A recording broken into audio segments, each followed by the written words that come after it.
বিসমিল্লাহির রহমানির রহিম।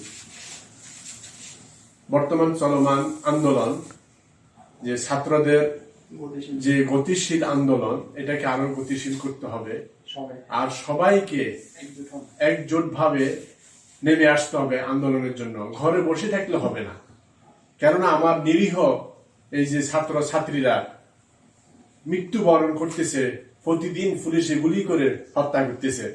এটা দেখে আমার কাছে আর ভালো লাগতেছে না। তাই আমিও আপনাদেরকে সবাইকে বলতেছি, দল মল নির্বিশেষে আপনারা সবাই মাঠে নামুন, আল্লাহর কাছে নামাজ পড়ে দোয়া করুন এই আন্দোলন যেন সফল হয়।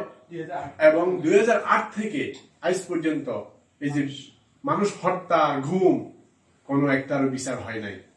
তাহলে আমরা কার কাছে বিচার চাবো? আর এই আন্দোলনকে সফল করতে হবে। তাই আমরা সবাই মিলে ঘরে না বসে থাকে আমরা সবাই আন্দোলনে যোগ দিই। এটাই আমার দোয়া। এই আপনারা সবাই আমার জন্য দোয়া করবেন, আমিও যেন আপনাদের সাথে আবার নতুন কোনো ভিডিও বা কথা নিয়ে আসতে পারি। কেননা আমরা তো কর্মব্যস্ততার কারণে আসতে পারি না। এই কারণে আমি যদি আজ দেশে থাকতাম তাহলে আমিও তো আন্দোলনের শরীক হতাম। আমি এখানে কোনো দলের কথা বলতেছি না, আমি বলতেছি এখানে অধিকার। কেননা সবাই একটা অধিকার আছে, আমারও একটা অধিকার আছে। তাই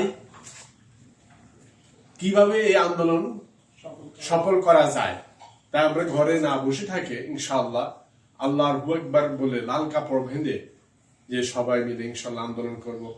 বাংলাদেশ জিন্দাবাদ। খুদা হাফেজ। আসসালামু আলাইকুম।